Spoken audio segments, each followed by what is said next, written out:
Good morning ma'am. இங்க முடிச்சு வரராஜபுரத்துல வந்து கிட்ஸ் ஸ்கூல் ஒன்று இருக்கு. நாங்க என்னவோ நினைச்சோம், எங்க ரிலேஷனுடைய டாட்டர் மட்டும் பேசாம என்ன பேசினாலும் சிரிச்சுக்கிட்டு மட்டும் தான் இருப்பா. ஆனா இங்க வந்து 2 இயர்ஸ்ல வந்து நல்லா டெவலப் ஆயிட்டா. எந்த ஒரு ஸ்பெல்லிங்கா இருந்தாலும் நல்லா அழகா எழுத்து கூட்டி படிக்கிறா. எங்களுக்கே என்னடா இது கிட்ஸ் ஸ்கூல் சேர்ந்தது வந்து எப்படி இருப்பாலும் எப்படி படிப்பாலும் நினைச்சோம். சூப்பரா படிக்கிறா. Best school. கம்மியா கதை பேசுறேன். லைக் அவ எப்படின்னா வந்து ஃபுல் அண்ட் ஃபுல் அபார்ட்மெண்ட் லைஃப்லயே இருந்ததுனால லைக் யார்கிட்டயுமே பேச முடியாம லைக் என்ன சொல்றது, அம்மா அப்பா 2 பேர் மட்டுமே பார்த்து வளர்ந்த பொண்ணு. அவகிட்ட வந்து இம்ப்ரூவ்மெண்ட்ஸ் வந்து நான் வந்து காயத்ரி மேம் தான் பார்த்தேன். லைக் வந்து 3 இயர்ல வந்து என்னால பண்ண முடியாத இம்ப்ரூவ்மெண்ட் அவங்க வந்து ஸ்கூல் ஃபர்ஸ்ட் சின்ன ஸ்கூலா இருந்தது. பெரிய ஸ்கூல்ல நமக்கு அந்த அளவுக்கு நம்ம சில்ட்ரன்ஸ் கிட்ட கேர் இருக்காது. இங்க ஒவ்வொரு சில்ட்ரன்ஸ்க்கும் ஒரு இண்டிவிஜுவல் கேர் கொடுக்குறாங்க. அது எனக்கு ரொம்பவே நான் பார்த்து இந்த ஸ்கூல்ல பரவாயில்ல, நம்ம பையனுக்கு இவ்வளவு, அதாவது நம்ம வீட்டுல நம்ம குழந்தைய நம்ம தனித்தனியா பாத்துப்போம், அதே மாதிரி ஸ்கூல்ஸ்ல இருக்குமா அப்படிங்கிறது பெரிய சந்தேகம் தான். என் பையன் சரிவர பேச மாட்டான். 3 இயர்ஸ் ஆச்சு, ஒன்னும் பேச்சு ஒன்னும் சரியா வரல.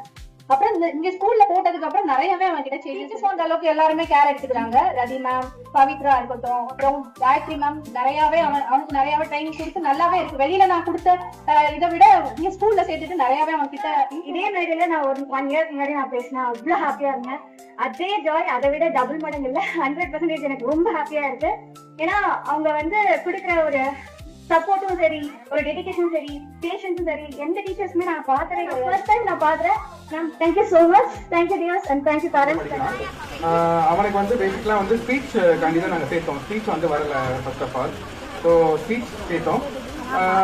ஃபர்ஸ்ட் வந்து எங்களுக்கு டு பி ஃப்ராங்க் சொல்லும்போது ஃபர்ஸ்ட் ஒரு 2 மந்த்ஸ் வந்து எங்களுக்கு அந்த அளவுக்கு ஒரு இன்புட் கிடைக்கல, அவுட்புட் கிடைக்கல.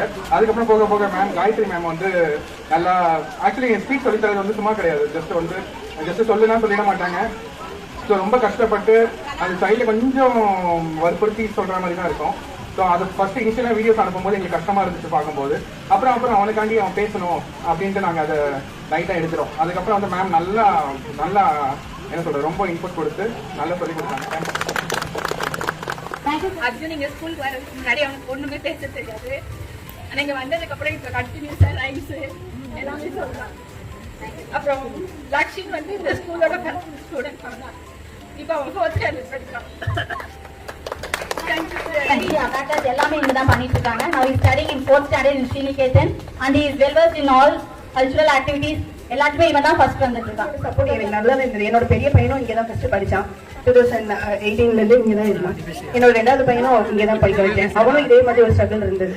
இப்போ ஸ்டார்டிங்ல என்னோட 2வது பையனை இங்கே நான் சேர்க்கும் போது அவனுக்கு பேச தெரியாது, மம்மி டாடி இந்த 2 வார்த்தை கருத்து எதுவுமே தெரியாது, அப்படிதான் இருந்தான். இப்போ இங்க வந்ததுக்கு அப்புறம் அவனுக்கு ஒரு ஸ்பீச் தெரபில இருந்து எல்லாமே அவங்களுக்கு கொடுத்தப்போ நம்ம எல்லாரும் என்ன நினைப்போம்னா பெரிய ஸ்கூல்ல கொண்டு போய் எங்கேயாவது செய்யணும் அப்படின்னு நினைப்போம்.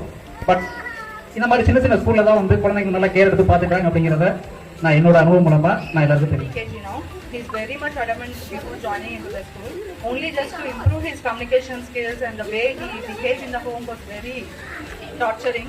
So after joining into the school only he started understanding my words and he was responding properly. குழந்தைங்களுக்கு என்ன தேவைப்படுதுங்கிறது ரொம்ப தெளிவா அவங்க வந்து பிளான் பண்ணி டெலிவர்டு. இது வரைக்கும் ஒரு 5-6 பேர் பேசுனாங்க. they are very pinpointed about their activity towards the life, not on the academic front. அது எப்ப வேணா படிச்சு as a father of child we are expecting that. பேசுறது புரியும் புரியாது. மேமே ரொம்ப கஷ்டப்பட்டாங்க. அவங்க என்ன பேசுறாங்கன்னு புரியல அப்படின்னு. அவங்க கூட மேம் பேசி இப்போ அவன் பேசுறதுக்கு எங்களுக்கு பதில் சொல்ல முடியாத அளவுக்கு பேசுறாங்க. நிறைய ஸ்ட்ரகிள் பண்ணிட்டு இருந்தா. ஸோ அந்த விஷயத்த வந்து எப்பவுமே என்கிட்ட ரொம்ப பாசிட்டிவா தான் அவங்க சொல்லுவாங்க. இப்போ வரைக்கும் அவங்க ஸ்பீச் கொஞ்சம் ப்ராப்ளமா தான் இருக்கு. அவளால நிறைய ட்ரபிள்ஸ் எனக்கு நல்லாவே தெரியும்.